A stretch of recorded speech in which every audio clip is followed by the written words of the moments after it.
दीदी आ गई।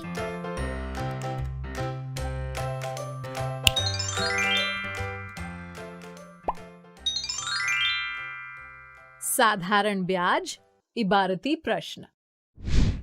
इस वीडियो में हम सीखेंगे साधारण ब्याज के इबारती प्रश्न हल करना। टीचर्स बच्चे साधारण ब्याज की अवधारणा अच्छी तरह समझ जाएं, उसके बाद ही उन्हें साधारण ब्याज के इबारती प्रश्न हल कराने चाहिए। बच्चों, रमेश ने बैंक से 12,000 रुपए उधार लिए थे। 4 वर्ष बाद रमेश ने बैंक को 12,480 रुपए वापस कर दिए। क्या आप बता सकते हैं कि बैंक ने रमेश से कितने रुपए साधारण ब्याज लिया? बस 10 सेकंड है आपके पास, जल्दी जल्दी।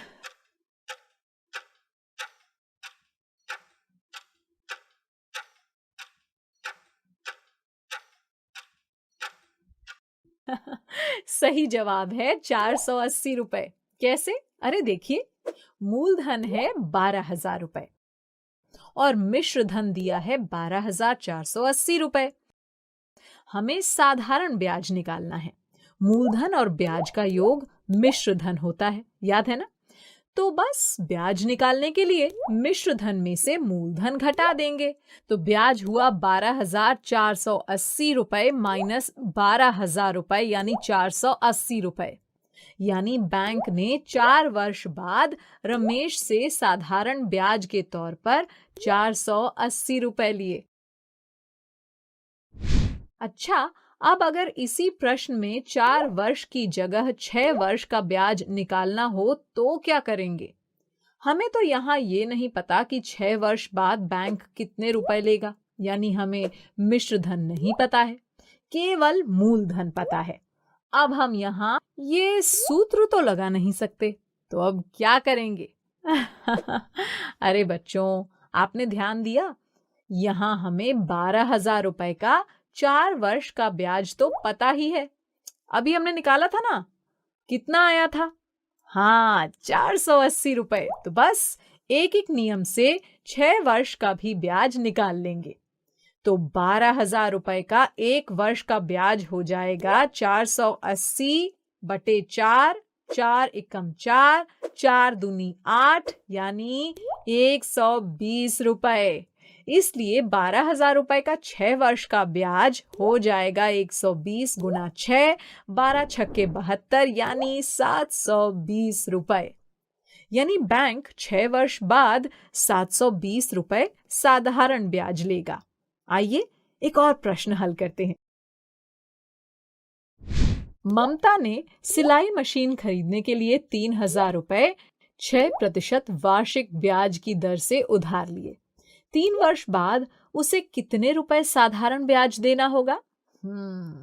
यहाँ दर दी है 6%, यानी 1 वर्ष में 100 रुपए पर ब्याज देना होगा 6 रुपए।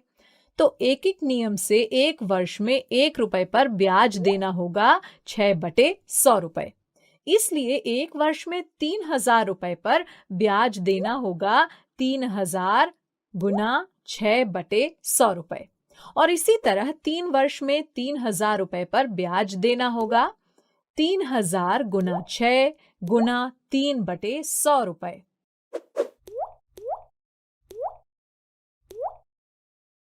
तो हो गया 540 रुपए। यानी ममता को 3 वर्ष बाद 540 रुपए साधारण ब्याज देना होगा। अरे बच्चों, आपने ध्यान दिया? यहाँ 3,000 मूलधन, 6 ब्याज दर और 3 वर्ष समय है। यानी हम साधारण ब्याज निकालने के लिए मूलधन, दर और समय का आपस में गुणा करके 100 से भाग कर रहे हैं ना? अरे, ये तो साधारण ब्याज का सूत्र बन गया।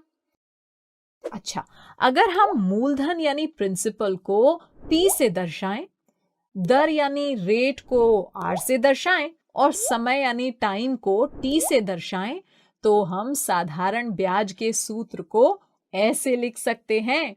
साधारण ब्याज बराबर P गुना R गुना T बटे 100, यानी PRT बटे 100। आइए अब साधारण ब्याज के सूत्र से एक प्रश्न हल करते हैं। 650 रुपए का 3 वर्ष में 5% वार्षिक ब्याज की दर से साधारण ब्याज ज्ञात करो। ऐसे प्रश्नों को हल करने के लिए सबसे पहले प्रश्न में जो दिया होता है वो लिख लेते हैं। तो बताइए प्रश्न में मूलधन कितना दिया है? हाँ, 650 रुपए। और ब्याज कितना दिया है? अरे ब्याज तो हमें निकालना है। अच्छा, तो ब्याज दर कितनी दी है?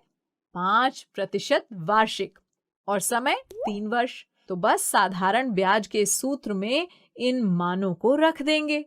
तो साधारण ब्याज हुआ मूलधन गुना दर गुना समय बटे 100, यानी 650 गुना 5 गुना 3 बटे 100। एक जीरो से एक जीरो कट जाएगा और अब 65 गुना 5 हुआ 325 और 325 में 3 का गुना करेंगे तो मिलेगा 975 और 975 में 10 से भाग करेंगे तो मिलेगा 97.50 रुपए। तो 650 रुपए का 3 वर्ष में 5% वार्षिक ब्याज की दर से साधारण ब्याज 97.50 रुपए यानी 97 रुपए 50 पैसे हुआ। आइए एक और प्रश्न हल करते हैं। राजेश ने रवि से 8% वार्षिक ब्याज की दर से 600 रुपए उधार लिए। 4 वर्ष बाद राजेश रवि को कितने रुपए वापस करेगा? आइए इसमें भी सबसे पहले प्रश्न में जो दिया है वो लिख लेते हैं। तो ब्याज दर दी है 8% वार्षिक और मूलधन दिया है 600 रुपए। अच्छा, और समय कितना दिया है? 4 वर्ष। और हमें निकालना है कि 4 वर्ष बाद राजेश रवि को कितने रुपए वापस करेगा, यानी हमें मिश्र धन निकालना है। और आप जानते हैं कि मिश्र धन मूलधन और ब्याज का योग होता है और मूलधन तो हमें मालूम ही है, तो बस हमें ब्याज निकालना है। आइए अब साधारण ब्याज निकाल लेते हैं। तो साधारण ब्याज बराबर मूलधन गुना दर गुना समय बटे 100। बस इसमें मूलधन, दर और समय का मान रख देते हैं। तो साधारण ब्याज हुआ 600 गुना 8 गुना 4 बटे 100 रुपए।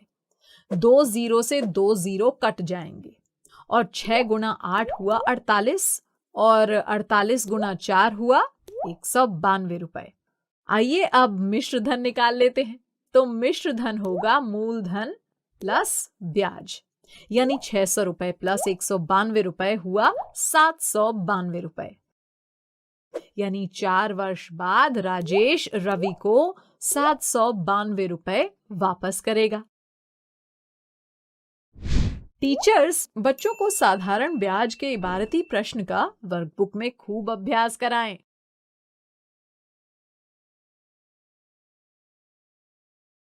बच्चों अब मैं जाती हूँ, कल फिर मिलने आती हूँ।